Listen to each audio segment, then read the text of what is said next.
தற்பொழுது இடி அலுவலகத்தில் விஷாகனிடம் விசாரணை நடைபெற்றுக் கொண்டிருக்கிறது. 1000 கோடி டாஸ்மாக் முறைகேடு வழக்கில் டாஸ்மாக் மேலாண் இயக்குநர் விஷாகனிடம் அமலாக்கத்துறை அதிகாரிகள் சோதனை நடத்தி வருகின்றனர். விஷாகன் வீடு உள்ளிட்ட 12 இடங்களில் தற்பொழுது அமலாக்கத்துறை அதிகாரிகள் காலை முதலே சோதனையில் ஈடுபட்டு வருகின்றனர். சோதனை முடிவில் டாஸ்மாக் மேலாண் இயக்குநர் விஷாகனை அமலாக்கத்துறை அதிகாரிகள் அலுவலகத்திற்கு அழைத்து சென்றனர். மேலும் சென்னை நுங்கம்பாக்கத்தில் உள்ள அமலாக்கத்துறை அலுவலகத்தில் விஷாகனிடம் தொடர்ந்து விசாரணை தற்பொழுது நடைபெற்று வருகிறது.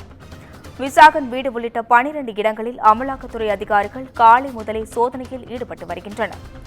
1000 கோடி டாஸ்மாக் முறைகேடு வழக்கில் டாஸ்மாக் மேலாண் இயக்குநர் விஷாகனிடம் அமலாக்கத்துறை அதிகாரிகள் சோதனையில் ஈடுபட்டு வருகின்றனர். விஷாகன் வீடு உள்ளிட்ட 12 இடங்களில் அமலாக்கத்துறை அதிகாரிகள் சோதனை செய்து வருகின்றனர். சோதனை முடிவில் டாஸ்மாக் மேலாண் இயக்குநர் விஷாகனை அமலாக்கத்துறை அதிகாரிகள் அலுவலகத்திற்கு அழைத்து சென்றனர். மேலும் சென்னை நுங்கம்பாக்கத்தில் உள்ள அமலாக்கத்துறை அலுவலகத்தில் விஷாகனிடம் தொடர்ந்து விசாரணை நடைபெற்று வருகிறது குறிப்பிடத்தக்கது. விஷாகனின் வீடு உள்ளிட்ட 12 இடங்களில் அமலாக்கத்துறை அதிகாரிகள் காலை முதலே சோதனையில் ஈடுபட்டு வருகின்றனர்.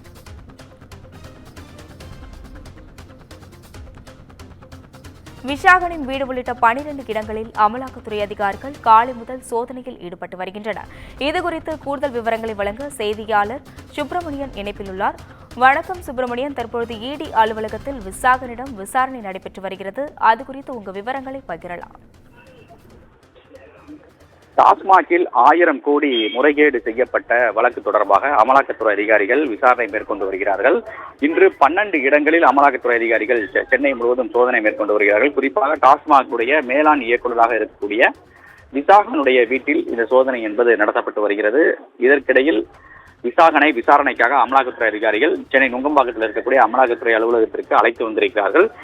துணை இயக்குனர் அமலாக்கத்துறையோட அதிகாரி துணை இயக்குனர் பதவியில் இருக்கக்கூடிய ஒரு அதிகாரி தலைமையில் இந்த விசாரணை என்பது தற்போது மேற்கொள்ளப்பட்டு வருகிறது. ஏற்கனவே கடந்த 6ஆம் தேதி டாஸ்மாக் முறைகேடு தொடர்பான சோதனை முதல் கட்டமாக நடத்தப்பட்டது. அதில் பல்வேறு ஆவணங்கள் சிக்கியிருந்தது. அதில் அடிப்படையில் தான் 1000 கோடி முறைகேடு நிகழ்ந்திருப்பதை அமலாக்கத்துறை அதிகாரிகள் கண்டுபிடித்தார்கள். இதற்கிடையில் இன்று நடப்பது 2வது கட்ட ஒரு சோதனை.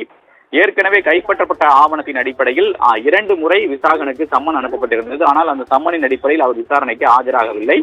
இந்த நிலையில் இன்று சோதனை அவரது வீட்டில் நடந்து கொண்டிருக்கக்கூடிய சூழ்நிலையில் தான் விஷாகனை விசாரணைக்காக அமலாக்கத்துறை அதிகாரிகள் அலுவலகத்திற்கு அழைத்து வந்திருக்கிறார்கள். விசாரணை தற்போது தொடங்கி இருக்கிறது.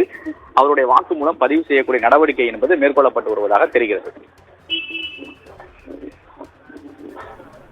கூடுதல் விவரங்களுக்கு நன்றி சுப்பிரமணியன்.